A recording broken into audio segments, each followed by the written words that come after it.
Laissez-moi vous conter un conte que j'ai fait moi-même. Je l'ai mijoté pour en faire un conte d'enfant. Ça s'intitule « Le petit cochon qui ne finira pas en tranches de jambon dans ton assiette ». Il était une fois une petite fille qui vivait sur une ferme, dans un rang un peu loin du village.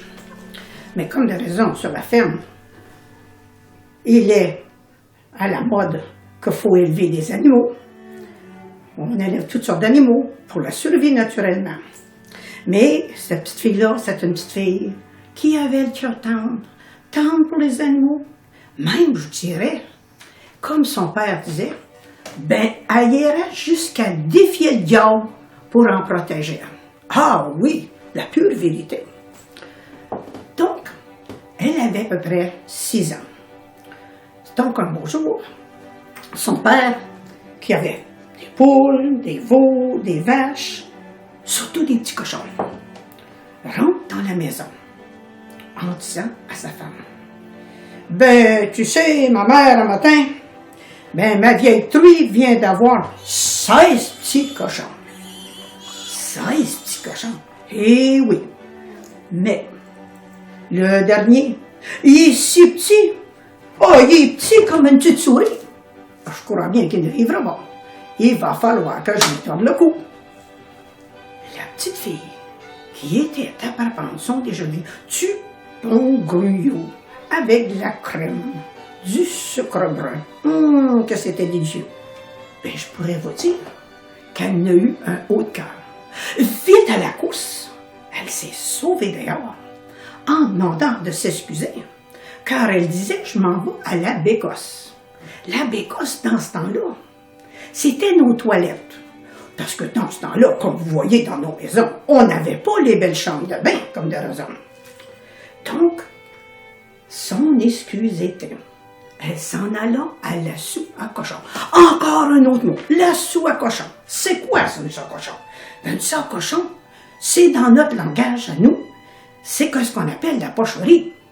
Et vite, enjambe le porc, la gâterie, voit tous ces petits cochons. Soudain, elle voit le petit, pauvre petite bête. Il crie, il se démène, tout ce que ses petits poumons peuvent lui permettre. Il se fait écraser par ses frères cochonnets et ses sœurs.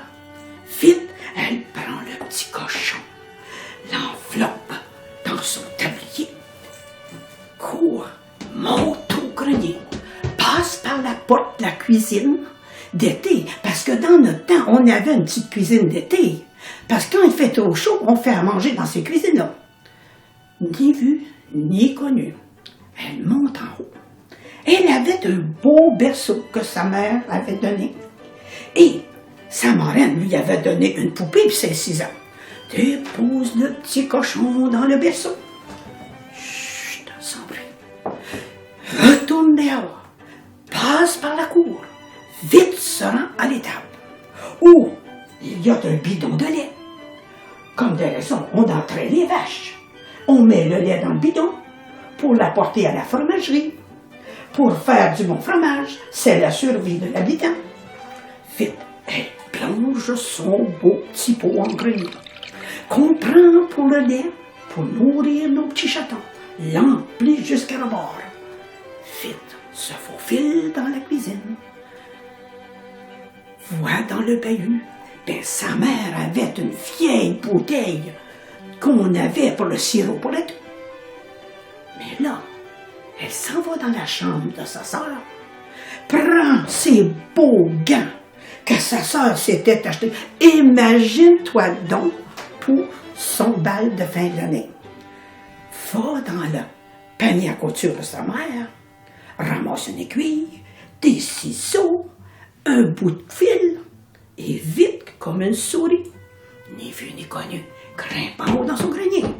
Car il faut que je te dise, c'était son repère.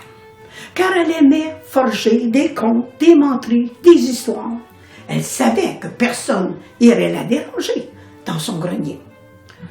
Mais le petit cochon qui était tellement ferme dans le pauvre petit berceau, vite, elle prend les ciseaux, coupe le gant, prends la bouteille, mets du lait dans la bouteille, fait une suce, ramasse son petit cochon.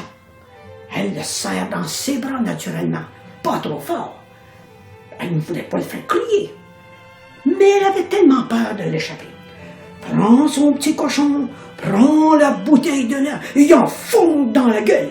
Le petit cochon criait comme un bandit. Il n'en voulait point. Elle se dit, que vais-je faire? Bois, petit cochon. Soudain, le petit cochon, il a réalisé que c'était mieux de boire que de crier. Bien rassasié, il s'est endormi dans son petit vaisseau.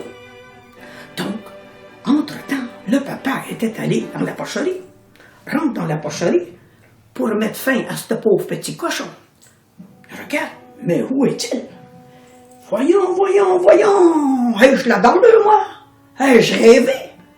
J'en avais compté 16, mais 1, 2, 3, 4... Ah! Ça doit être mon imagination. C'est mieux de même, parce que ce pauvre petit n'aura jamais vécu. Mais entre-temps, la petite fille se dépêche et elle laisse le petit cochon en haut. Une semaine après, notre petit cochon avait pris du poids comme de raison. On était après faire notre toilette pour se coucher.